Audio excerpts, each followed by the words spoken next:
C'est pas vrai.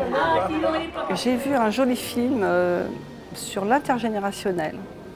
Et qui plaide autour d'une idée que je partage, c'est que la ségrégation, c'est ce qu'il y a de pire dans une société. Oh ben ça va, j'ai compris. Hein. Voilà. C'est une aventure humaine extraordinaire. C'est d'abord l'histoire d'une commune, d'un conseil municipal et de son maire qui sont des visionnaires et qui ont osé.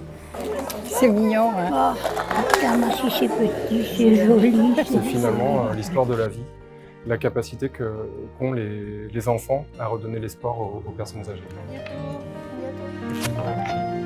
Qu'est-ce que tu leur apportes, toi, aux personnes âgées d'après toi? La joie, Et qu'est-ce qu'elles t'apportent? des souvenirs. Une MAPA, c'est arriver à construire le vivre ensemble et à donner de l'espoir aux personnes âgées.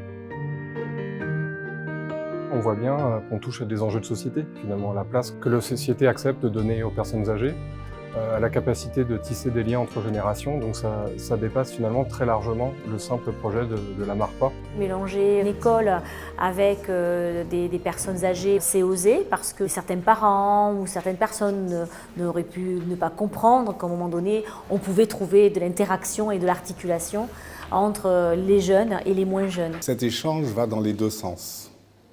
Donc des enfants qui en apprennent énormément, et des personnes âgées qui partagent des moments. C'est ce lien qui permet justement à ces personnes âgées de prolonger, de mon point de vue, leur vie.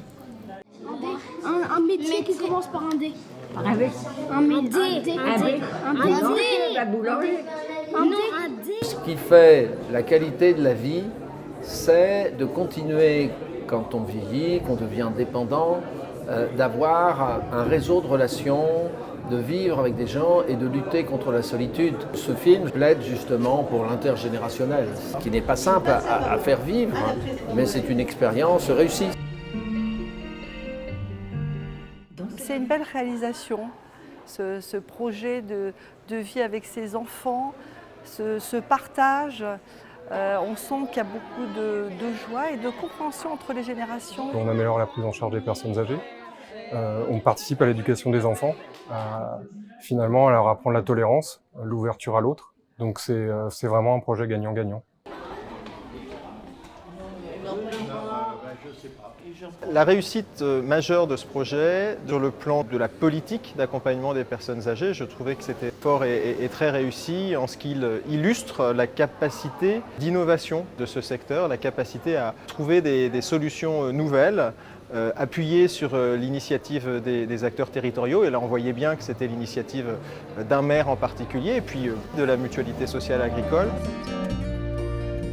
Les MARPA, ce n'est pas uniquement que des personnes âgées qui vivent dans un lieu, c'est de l'interaction, c'est de l'animation et c'est tout simplement du lien social. C'est pour ça que c'est important, ce type de concept, parce que c'est un concept qui est souple, c'est un concept qui innove tout le temps, c'est un concept qui s'adapte à des territoires et c'est en ça pourquoi moi je crois aux MARPA.